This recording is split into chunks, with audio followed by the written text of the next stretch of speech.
மாவட்டம் திண்டிவனம் அருகே 2000 ரூபாய் நிவாரணம் வழங்காத திமுக அரசை கண்டித்து 100க்கும் மேற்பட்ட கிராம மக்கள் அரசு பேருந்தை சிறைப்பிடித்து போராட்டத்தில் ஈடுபட்டனர்.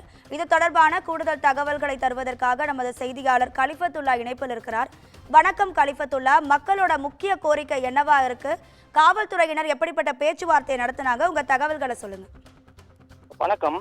பெஞ்சல் புயல் போது ஏற்பட்ட மழை வெள்ளத்தால் பாதிக்கப்பட்ட குடும்ப அட்டைதாரர்களுக்கு 2000 ரூபாய் நிவாரண நிதி வழங்குவதில் பல்வேறு இடங்களில் குளறுபடி நடைபெற்று வருவதால் கொந்தளிப்பு வருவதால் பொதுமக்கள் நாள்தோறும் பல்வேறு இடங்களில் சாலை மறியல் போராட்டத்தில் ஈடுபட்டு வருகின்றனர்.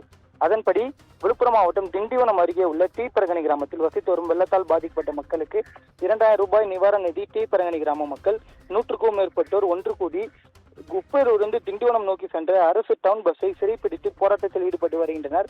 அப்போது வெள்ள நிவாரண நிதி வழங்காத திமுக அரசை கண்டித்து பல்வேறு கோஷங்கள் எழுப்பி கிராம மக்கள் போராட்டத்தில் ஈடுபட்டு வருகின்றனர். இதனால் அந்த பகுதியில் பரபரப்பு நிலவி வருகிறது. மேலும் அரசு பேருந்து வந்த பயணிகள் உரிய நேரத்திற்கு செல்ல முடியாமல் கடும் அவதியடைந்து வருகின்றனர். இதனால் அப்பகுதியில் சிறிது நேரம் போக்குவரத்து பாதிப்பு ஏற்பட்டு வருகிறது. மேலும் போலீசாருடன் கிராம மக்கள் கடும் வாக்குவாதத்தில் ஈடுபட்டு வருவதால் அந்த பகுதியில் கடும் போக்குவரத்து நெரிசல் ஏற்பட்டது. பின்னர் அதிகாரிகள் பேச்சுவார்த்தை நடத்தியவுடன் சாலை மறியலில் ஈடுபட்ட கிராம மக்கள் அங்கே போராட்டத்தை கைவிட்டு கலைந்து சென்றனர். இது மட்டும் இல்லாமல் விழுப்புரம் மாவட்டத்தை பொறுத்தவரை இன்று முதல் 20 நாட்களுக்கு மேலாக ஆங்காங்கே பகுதிகளில் சாலை மறியலில் ஈடுபட்டு வருகின்றனர்.